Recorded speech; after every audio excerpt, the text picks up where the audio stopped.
नाज़रीन अस्सलामु अलैकुम। शेर के कदमों की चाप फजर के घर के दरवाजे पर गूंजी। पूरे घर में सन्नाटा छा गया। दरवाज़ा खुला तो शेर अपने गर्द और अपनी माँ के साथ अंदर दाखिल हुआ। निगाहों में अज़्म, चेहरे पर सख्ती और दिल में एक ही मकसद फजर का हा।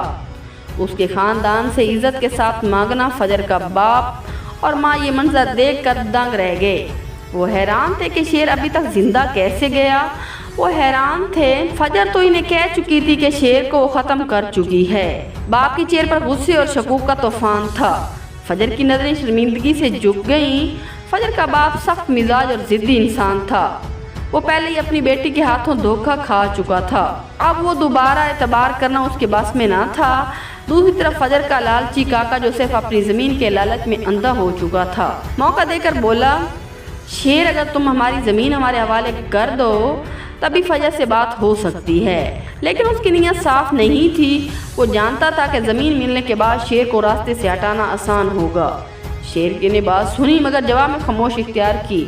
फजर का बाप गुस्से से आग बगोला हो गया। उसने धाड़ते हुए अपनी बेटी का हाथ पकड़ा और घर से घसीट कर बाहर निकाल दिया।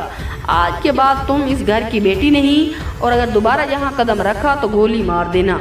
इसने अपने गार्ड्स को हुक्म दिया। फजर आंसुओं में डूबी, लेकिन शेर ने आगे बढ़कर उसका हाथ मजबूती से थाम लिया। अब तुम मेरे साथ चल रही हो। फजर उसकी आवाज़ में फैसला था। कोई सवाल नहीं। शेर उसे अपने घर ले आया और उसे रात नकाह करके उसे अपनी बीवी बना लिया। अब शेर के सामने एक ही रास्ता था, अपने बाप के कातलों को अंजाम तक पहुंचाना। वो जानता था कि दुश्मन ताकतवर है, मगर उसका जुनून, मोहब्बत और इंतकाम की आग उसकी ताकत बन चुकी थी। अब खेल शुरू हो चुका था। शेर हर हद तक जाने को तैयार था। नेक्स्ट एपिसोड देखने के लिए हमारे चैनल को लाइक करें, सब्सक्राइब करें। Thanks for watching. अल्लाह हाफिज़।